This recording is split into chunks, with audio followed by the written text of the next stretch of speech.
안녕하세요. 영어 김수훈 강사입니다. 네, 굉장히 파이팅 넘치는 수학 강사님의 설명을 제가 뒤에서 듣고 있다가 제가 나오게 됐는데요. 이렇게 이제 핸드아웃이랑 제 PPT가 동일하기 때문에 참고해서 보시면 될 것 같습니다.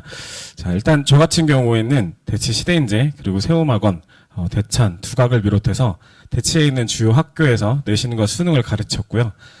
지금도 미래탐구 목동과 명인학원 등에서 고3을 전임으로 맡고 있는 김수훈 강사입니다. 네, 일단은 저는 프레이밍을 수능 영어 1등급을 완성하는 가장 확실한 훈련이라고 잡았는데, 저는 참고로 내신부터 수능까지 모든 아이들을 가르쳐 봤고, 정말 다양한 등급대 아이들을 가르쳐 왔습니다. 오늘은 그 수능 영어에 대해서 분석을 좀 드리면서 방학 때 뭘 하면 우리 아이들이 등급을 잘 맞을 수 있을까라는 얘기를 하고 싶은데요. 일단은 이 수능 영어에 대해서 한 말씀을 드리면, 아마 들어보셨을 텐데 올해 수능 영어는 평이했다 또는 쉬웠다라는 얘기를 들었을 거예요. 솔직하게 말씀을 드리면 재수생 아이들에게는 쉬웠습니다. 왜냐하면 작년 수능이 어려웠거든요. 하지만 현역 아이들에게는 꽤 어려운 시험이었습니다. 일단 6월 모의고사보다는 조금 쉬웠지만 구모보다는 어려웠고 무엇보다 시험에 대한 긴장감 때문에 실력 발휘를 잘 하지 못했을 거라고 생각해요. 자, 그럼 우리 아이들이 보는 내년 수능은 어떻게 될까라고 예측을 해보자면 작년에는 수능이 좀 어려웠고 올해는 수능이 좀 평이했어요. 그러면 이제 우리 아이들이 보는 수능은 아마도 어려울 가능성이 높다라고 할 수 있는데 중요하지 않습니다. 어차피 영어는 절대평가이기 때문에 뭐가 됐든 90점만 넣으면 1등급이 나오는 세 문제를 틀려도 되는 시험이에요. 그래서 수능에 대해서는 너무 걱정을 하지 않았으면 좋겠다라는 말씀을 드리고 싶고요. 자, 근데 우리 아이들이 좀 걱정해봐야 되는 건 뭐냐면 일단 수능 영어는 1등급이 나와야 되는 시험이에요. 왜냐면 보통 이 평가원에서 어떤 가이드란을 잡을 때 가장 잘 낸 수능의 1등급 비율을 약 7%에서 8%로 맞춥니다. 실제로 보게 되면은 절대평가 때 가장 1등급이 많이 나왔던 게 12%대였고요. 그 다음에 가장 적게 나왔던 게 4%대였는데 이 8%가 어느 정도인지 와닿게 설명을 드리면 제가 좀 그래도 아이들이 이름을 들어봤을 만한 한 15개 대학 정도의 이 정원을 갖다 다 정리를 했습니다. 그러면 실제적으로 상위 10개 대학 정도의 정원이 약 3만 명이고요. 그리고 15개 대학의 정원이 약 4만 명대가 돼요. 이게 딱 7%에서 8%입니다.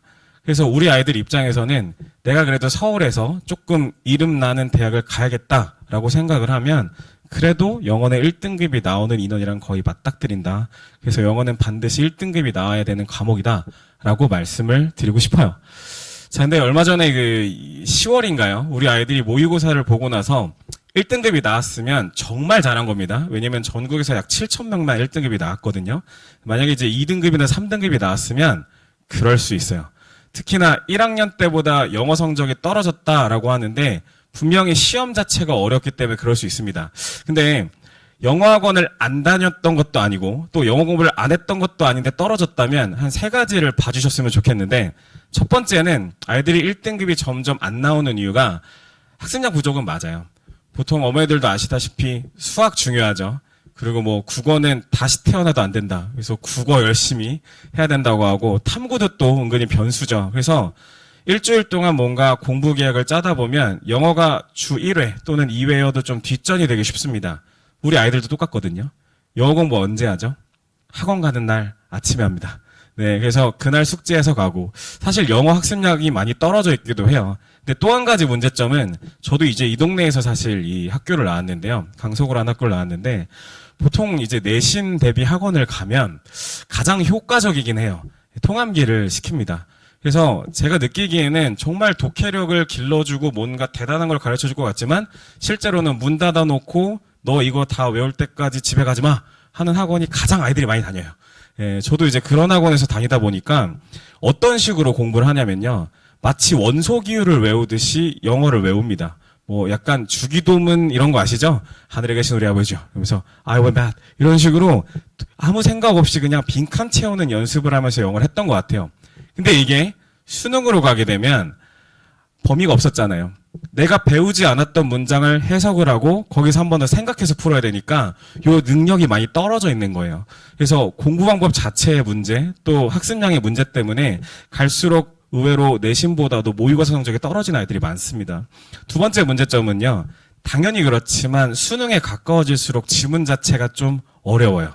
예, 작년 수능 같은 경우에도 보면 사르트르의 실존론, 뭐 생물 가소성에 대한 면역적 영향, 한국말로 들어도 좀 전문적이고 잘 모르겠는 용어들이 수능에 나옵니다. 그럼 아이들 입장에서는 해석도 어려운데 단어도 어렵고 뭔 말인지 모르겠다. 그래서 거의 찍다시피 넘어가는 문제가 생기는 거예요. 그래서 이런 것들이 2학년, 3학년 갈수록 지문 자체가 어렵기 때문에 성적이 좀 떨어질 수밖에 없다. 세 번째 문제점은 제 생각인데 당일 컨디션이에요. 보통 이제 재수생이나 N수생들이 공부량도 많아졌지만 왜 시험을 잘 보냐면 이번에 국어가 작년보다 좀 쉬웠잖아요. 아이들이 마인드 세팅 자체가 굉장히 편해요. 할만하네. 그래서 실제로 영어 시험에 가서도 잘 떨지 않습니다. 영어를 언제 보냐면 밥 먹고 낮에 봐요. 자, 한번 시뮬레이션을 해볼게요. 아침에 정말 긴장되게 국어를 봅니다. 국어는 늘 어려워요. 불안하거든요. 수학 시간이 됩니다. 그래도 좀 풀던 가락이 있는데 한두 문제는 정말 못 풀 거예요. 불안감이 증폭돼요. 점심시간이 됩니다.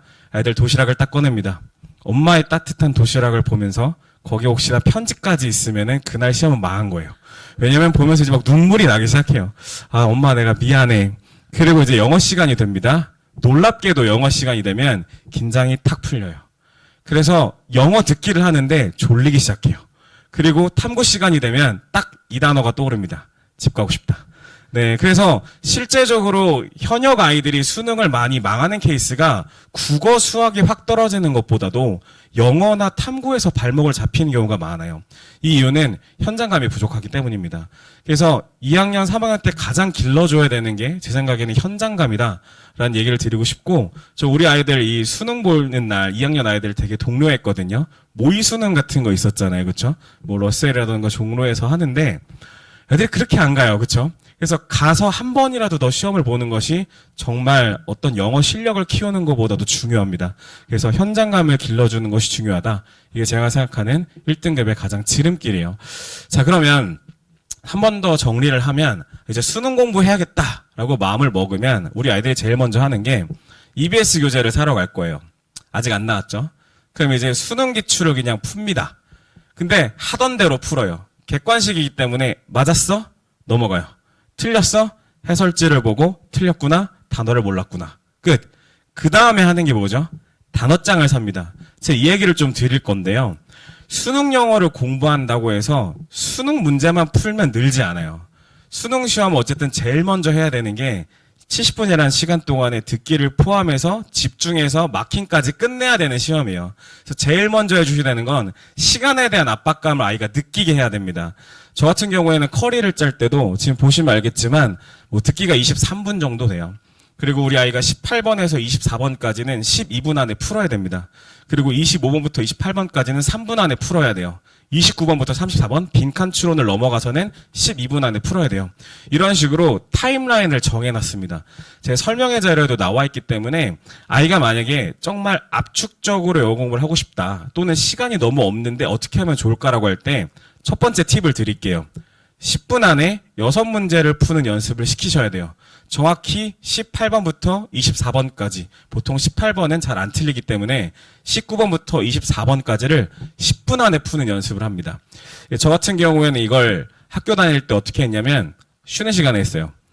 가장 집중이 안 되는 시간. 보통 이제 남학생들은 더 많이 공감할 텐데 여학생들은 쉬는 시간에 이제 수다를 떨거나 같이 화장실을 간다 치면 남학생들은 방해를 합니다. 앞에서 이제 공부를 하고 있으면 야, 너 뭐 서울대 갈 거냐? 매점 갔다 와서 하자. 근데 이 집중이 안 되는 10분을 아이가 뚫어낼 수 있으면 수능에서도 절대 집중력이 흐트러지지 않아요. 사실 이 18번에서 24번까지를 얼마나 잘 맞느냐가 얘가 1등급이 나올지 2등급이 나올지를 결정합니다. 그래서 10분 동안 6문제 푸는 것부터라도 하루에 10분씩은 영어 공부할 수 있잖아요. 이렇게 좀 연습을 시켜주시고 이번 프리시즌 같은 경우에 저는 보통 이제 고3쌤들이 내려와서 제일 많이 하시는 게 재종반 쌤들이요. 70분을 잡고 듣기부터 풀 모의고사를 지금부터 돌려주세요. 그래서 아이가 학원에 가면 70분 시험 봅니다. 그리고 이제 한 20분 정도 단어 테스트 봐요. 쉬는 시간이 보통 2번 정도 들어가서 한 20분에서 30분 쉬는 시간입니다. 수업 1시간? 그래서 1시간 반 듣고 와요. 이러면 늘지 않습니다. 저는 이제 프리시즌만큼은 정말 압축된 시간에서 딱 그 시간에 집중하는 훈련이 필요하다고 생각해서 아이들 제일 어려워하는 거 딱 세 가지죠. 빈칸 수서 삽입. 하프 모의고사로 아이들 연습을 시킵니다. 그래서 30분을 잡고 딱 이 29번부터 40번까지만 풀려서 이것만 갖고 수업을 하고요. 나머지 시간에는 푸는 법을 가르쳐 줍니다. 그리고 구문을 해줄 거예요. 그래서 아이들이 정말 실전에 가서 해석해서 풀 수 있게끔 이걸 훈련할 생각이고, 점점 회차가 진행됨에 따라서 다음 시즌에는 주제 제목까지 40분, 그리고 나머지 듣기까지 해서 풀 모의고사를 파이널까지 실시를 합니다. 그래서 이렇게 단계별로 시간을 늘려서 아이가 적응할 수 있게끔 현장감을 많이 길러줄 계획이에요. 자, 제 방학 때 해주고 싶은 가장 큰 거는 이 현장감 플러스 습관인데요. 일단 시간은 매주 화요일 날 제가 윈터스쿨을 개강을 하고요. 아마 내신 때 이럴 때도 이제 내신자로 제가 주거든요. 아마 제 생각에는 이 앞뒤로 좀 시간을 붙여서 내신 수업도 좀 해주고, 그리고 정규반으로 쭉 수능까지 올해 이어서 이어갈 계획이고요. 아이들 아까 제가 단어 말씀드렸죠. 보통 이제 단어 외워야 되잖아요, 그렇죠? 방학 때 제가 해줄 거는 아이들한테 구구단이라는 습관을 하게 할 건데요. 영어 단어를 외우는 방법은 굉장히 간단합니다. 저는 이제 어머니가 매 학기가 끝나면 한 10권씩 영어 단어장을 사주셨던 것 같아요. 단어 좀 해라. 우리 아버지는 사전을 씹어 먹어야 된다. 근데 실제로 저는 보면 데이 1의 마스터입니다. 모든 단어장의 데이 1은 모르는 단어가 없어요. 데이 2부터는 한 절반 정도를 알았던 것 같아요. 데이 3부터는 기억이 나지 않습니다. 그래서 제가 느끼기에 아이들의 어려운 단어는 생소한 단어예요. 단어를 외우는 가장 좋은 방법은 반복입니다. 반복. 그래서 이 구구단이라는 건 다른 게 아니라 독해 문제를 풀었잖아요. 그럼 여기서 내가 몰랐던 단어 끄집어내서 이걸로 다시 한번 보고, 이 중에서 내가 해석이 안 됐던 문장 다시 끄집어내서 어법으로 다시 풀어보고, 이렇게 2차, 3차 반복을 해서 단어를 자연스럽게 습득할 수 있도록 반복 훈련을 할 생각입니다. 아이들 영어 오답 노트 안 하잖아요. 영어 오답 굉장히 간단합니다. 어려운 문장 끄집어내고 거기 있는 단어 복습하는 게 오답의 전부예요. 그래서 이런 습관을 제가 잡아주도록 하겠습니다. 자, 일단은 이 수업에 대해서, 수능적 사고에 대해서 간단히 말씀을 드리고 갈 건데요. 자, 습관이야, 뭐 단어 반복시키고 독해 열심히 시킨다고 치면 도대체 수능 공부 방법을 왜 배워야 되는데 하실 거예요. 제가 수능에 필요한 2가지 공식만 알려드리고 가겠습니다. 첫 번째, 이런 것들이 시험인데요. 일반화라는 공식이 있습니다. 이게 뭐냐면, 수은이는 사과, 당근, 배를 좋아한다. 그래서 수은이는 매일 삐리리를 먹는다가 나와요. 그럼 삐리리는 뭐냐면 사과와 당근과 배의 공통 분모겠죠? 그럼 정답은 과일, 땡. 당근은 채소기 때문에 과채입니다. 이게 아이들에게 필요한 사고 능력이에요. 2번째가 재진술인데요. 단어는 밥과 같다. 많이 먹을수록 든든하다. 그러나 한 번에 많이 먹거나 급하게 먹는 것은 금물이다. 단어를 삐리리 하려면 적당량을 주기적으로 꼭꼭 씹어 먹어야 된다. 1번 암기, 2번 소화. 단어는 소화하는 겁니다. 왜냐면 많은 아이들이 암기를 고르고 싶을 거예요. 그래서 빈칸 추론을 틀리는 거예요. 근데 재진술은 뭐냐면 단어를 밥에 비유하고 있고 마지막 문장에서도 적당량을 씹어 먹어야 되는 거기 때문에 소화가 맞아요. 이런 것들이 수능적 사고거든요. 그래서 저 같은 경우에는 빈칸 추론과 문장 순서 삽입에 대해서는 이런 식으로 서술형의 워크북이 있습니다. 아이들이 정말 생각해서 풀 수 있게끔 단답형으로 답만 찍고 넘어가지 않게끔 워크북을 구성해 놨고요. 이런 훈련을 반복하면 아이들이 실전에서도 생각해서 푸는 훈련이 될 거라고 생각합니다. 그래서 자료로 이렇게 대비를 할 계획이고요. 일단 저는 이 대치동에 꽤 유명한 모의고사 팀 2군데에 소속이 되어 있습니다. 그래서 아이들 수업을 듣게 되면 더 잘 알게 될 건데요. 더 모의고사라는 것과 전국 단위로 납품을 하는 또 다른 모의고사에 출제진으로 참여를 하고 있고요. 이 이외에도 제가 잘 보시면은 굉장히 많은 곳에 소속이 돼 있어요.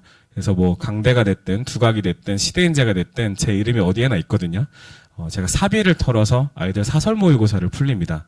그래서 제가 느끼기에는 일주일에 적어도 2회에서 3회 정도는 과제와 현장에서 실전 모의고사를 풀 수 있고 갈 수 있게끔 이렇게 좀 구성을 했습니다. 그래서 아이들 정말 자료에 있어서만큼은 걱정 안 하셔도 되고요. 끝으로 관리입니다. 관리는 사실 불우능의 관리라고 생각을 하실 텐데 불러서 오게까지 만드는 게 관리거든요. 그래서 제일 먼저 하는 것은 당연히 수업 끝나면 성적 문자 나가고요. 아이들 최고점, 그리고 평균 점수, 그리고 이 아이의 점수까지 변화, 이렇게 문자 나가고, 두 번째는 제가 이번 방학에 제일 강조하고 싶은 건데, 제가 예전에 그 멘토링 프로그램 같은 거를 좀 했었어요. 스터디 땡땡, 뭐 스터디 땡땡 이런 사이트들에서 실제 멘토로 활동을 했었기 때문에 아이들이 은근히 영어 공부할 시간을 못 찾더라고요. 그래서 너 영어 왜 안 해왔냐? 그러면은 시간이 없었대요. 그럴 리가 없거든요. 그래서 제가 생각했던 것은 플래너 관리를 좀 들어가 줬습니다. 그래서 제가 있는 조교들이나 저 같은 경우에는 아이들을 제일 처음에 1주차에 주차별 플래너를 써오라 그래요. 그래서 너 이때 수학 들어가고 그럼 요 시간에 영어 하면 되겠다 라고 좀 정해주는 편이거든요. 요게 좀 아이들이 습관 잡는 데 도움이 됐던 것 같아요. 그래서 우리 아이들도 제가 플래너 관리 열심히 할 거고, 그리고 우리 아이들은 채찍보다는 당근을 좋아하죠. 그래서 이 단톡방 같은 거에서 제가 미션을 주는데 매일매일 미션이 있습니다. 10분짜리. 그래서 5일을 채우면 치킨이 들어가고, 네, 25일이 들어가면은 문화상품권이 들어가요. 그래서 딱 진짜 인간은 31번만 반복하면 습관이 된다고 하더라고요. 딱 30번 정도 반복해서 아이들 영어 공부 습관만큼 만들 수 있게 하루에 10분씩 공부하는 습관 꼭 만들어 드리도록 하겠습니다. 끝으로 이제 복습 영상은요, 제가 김수은닷컴이라고 사이트가 있어요. 좀 리뉴얼 중이긴 한데, 여기에 올라오는 영상이나 자료들은 우리 아이가 한 번이라도 수강을 했으면 그래도 1년 또는 적어도 시즌 내내 들을 수 있게 열어둡니다. 보통 이제 학원 큰데 다녀보시면 알겠지만 일주일짜리 링크 보내주거든요. 저는 그게 좀 불합리하다고 생각해요. 그래서 한 번이라도 수업을 들었으면 내가 옛날에 빈칸 추론 풀이법 어디서 봤더라? 들어가서 다시 볼 수 있게끔 이렇게 복습 영상을 운영할 계획입니다. 자, 정리하면요. 저 같은 경우에는 이 윈터스쿨 이어서 이제 우리 아이 정규반 이끌어갈 거라서 제일 먼저 객관화 시켜드리겠습니다. 수능 당장 봐서 몇 등급 나오는지. 두 번째로는 생각하는 훈련 시켜드릴게요. 수능에서는 읽고 해석하고 생각하는 훈련이 꼭 필요하니까. 그리고 세 번째로는 습관 잡아드리겠습니다. 하루에 10분씩. 그게 안 되면 이틀에 30분씩이라도 일주일에 2번, 3번 영어 공부할 수 있도록 시키도록 하겠습니다. 제가 요새 아이를 키우고 있어요. 생후 60일 정도가 됐는데요. 이때는 사실 크게 걱정거리가 없어요. 왜냐면 밥만 잘 먹으면 되고, 트름 한번 하면 되고, 변 한번 잘 놓으면 되고, 뭐 예방접종 가끔 가면 되는 것 같은데, 정말 이제 걱정이 되는 게, 이 아이가 점점 커가면, 나처럼 크게 되면, 정말 내가 얼마나 많은 고민을 하게 될까. 우리 아이를 보면서 그런 생각을 하거든요. 적어도 어머니들 영어에 대해서만큼은 제가 그 고민 좀 덜어드릴 수 있게, 좀 이런 말이 웃기지만 부모의 마음으로 자식처럼 또는 내 어떤 동생처럼 열심히 가르치도록 하겠습니다. 언제나 궁금한 점이 있으시면 제 연락처로 연락 주시고요. 뒤에는 우리 아이들 제가 얼마나 감성적인 사람인지를 보여드리기 위해서 올해 수능 끝나고 제가 썼던 문자를 첨부해뒀습니다. 읽어보시면서 또 내년 입시에서는 다 승리자가 되시기를 진심으로 기원하겠습니다. 김우승 강사였습니다. 감사합니다.